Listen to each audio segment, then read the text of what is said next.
嚟到一條魚嘅講學，我係 AD，呢度最主要想同大家講關於修行上邊嘅小知識，俾大家知道各方面嘅嘢，咁等大家咧就喺修行路上咧唔會被被騙或者誤入歧途咯。五術係有生醫卜命相啦，之前稍稍提及過點解修行者要學醫呢樣嘢，咁今日繼續講下有啲咩係適合修行者嘅。咁大家都知道啦，所謂嘅修行者嘅打，唔可能真係現實到舞刀弄劍，即係揾個人嚟同你打噶嘛。咁其實都係講緊精神層面上邊嘅。咁精神層面上邊嘅話，如果有任何受傷咧，確實喺肉體上會有顯性，但係通常肉體嘅疾病咧，我哋都會建議你哋咧睇翻咧西醫同中醫嘅。咁精神層面嘅話咧，其實你問我需唔需要睇心理醫生咧？都大機會，心理醫生其實可以幫到好多嘅。但係精神醫生嘅話就因為呢方面係靠食藥，所以我之前講精神醫生其實某程度嚟講係前一個 step 咯，係啦。咁除咗揾心理醫生啦，咁其實我哋知道坊間有好多治療方式嘅，我哋可以研究一下究竟邊一啲係適合我哋修行者去鑽研咯。人最需要考慮啲咩？經濟，你窮咧就乜都做唔到嘅。所以我哋用最基本、最實際、比較平嘅方式去考慮先。咁因為我哋知道精神其實出咗問題，無非就係你工作上唔開心啦、家庭啦、感情啦，你無端白事受到影響嘅心情啦。咁我哋有咩緣故咧都唔緊要，我哋最緊要係想令到自己嘅心情靜落嚟啊嘛，少啲煩躁。因為一旦你一直長期處於一個大壓力、nervous 啊，唔太舒服嘅狀態咧，其實就好影響到我哋身體健康嘅。最簡單嘅，做自己中意做嘅嘢。咁呢個我相信大家都知，唔需要我多講。咁另外可以透過運動啊、瑜伽啊、食療啊、即係養生嗰啲啊，舒緩身心健康啊，嚟去選擇。咁呢個咧就係不求人嘅自作方法。咁一般嚟講咧，我哋都知道呢個世界好易就殘酷，平咧通常咧用嘅時間係比較長啦，效果又冇咁大啦。咁大家都只係一個城市工作嘅人咧，你就知道時間幾咁寶貴，時間等同金錢。咁所以咧，如果你講唔係，我可以用錢去取代呢樣嘢嘅話咧，咁我推薦你做下美容啊、按摩啊、焗下桑拿啊，再咪環遊世界都得㗎，你一定會身心舒暢咯。好，講咗咁多點樣自救之後咧，如果你想幫人哋咧，咁要先至聲明啦，就係喺五術嘅醫方面咧，你要救人，首先你能量學咧一定要去到一定嘅程度，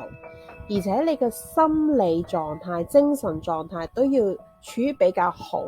同埋好清晰自己啲能量點樣嚟。因為如果唔係嘅話咧，咁樣好容易咧就係影響到自己，影響到人哋，反而得不償失。同埋我亦可以講，自救係最容易，但係你要救人哋咧就最難嘅。佢係比起你點幫人睇風水、幫人睇命、幫人占卜，係難上好多倍咯。如果唔怕辛苦又想幫人嘅話咧，可以繼續睇落去嘅。咁我大概會分幾個類別，因為我覺得咁樣一早去學習係相對嚟講嘅效益會比較大嘅。咁由比較簡單啲入門可以，因為佢已經發展得相當唔錯噶啦。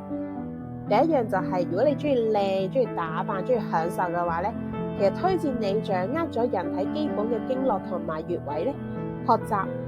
香薰啦、精油啦、按摩、美容，咁樣呢一套咧，其實已經可以幫你舒緩咗唔少身體嘅問題啦。咁中意煮嘢食嘅人咧，可以嘗試食療。咁食療除咗食之外，就係包括飲啦，同埋其實你哋可以再研究一下泡浸呢樣嘢，因為我哋可以用浴鹽啦，或者係一啲香薰啦配埋啦，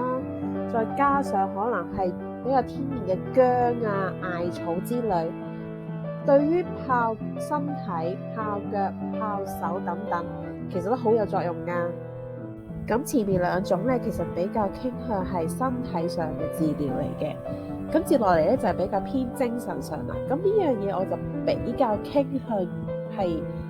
你本身係專業人士，或者你準備去考關於專業嘅資格，因為佢好應用到說話技巧，因為我哋知道語言其實有能量噶嘛，有力量噶嘛，咁就可能會透過一啲遊戲治療。我個人其實幾建議遊戲治療，因為遊戲治療首先佢可能係需要一組人啦，二來就係佢可能係要互動啦，三來其實就係可以輕鬆地進行。咁所以我覺得係遊戲治療係一個唔錯嘅選擇咯。咁另外呢一樣嘢咧，其實都好需要技術，不過其實之前嗰啲全部都需要技術嘅。咁就係咧，你可以透過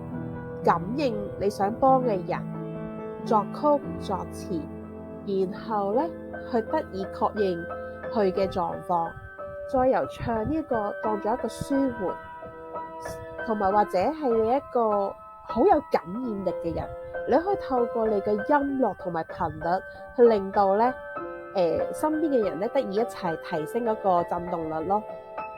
咁呢個都係一個其中一個方法嚟嘅。咁仲有一種咧就係水晶治療啦。呢一門咧，因為水晶其實係喺地下蘊含嗰個能量太大，同埋因為而家發展得太過蓬勃，我覺得佢嘅狀況有少少好壞參半吧。但係因為水晶其實喺中國歷史嚟講咧，佢只不過係法器嘅一種，但喺西方嚟講咧，其實佢係一個好重要嘅工具嚟嘅。咁所以其實呢方面西方佢哋鑽研嘅時間比較長啦，都幾精嘅。但係就可以掌握到好厲害嘅人其實唔算多咯。係啦，咁呢一門咧其實係一個好複雜同埋好講求對能量分辨度要好高，即係好高敏嗰啲人，所以就比較建議遲啲先入咯。咁關於醫咧大概差唔多啦，咁下一轉咧我會同大家講卜呢樣嘢。咁下週再見，拜拜。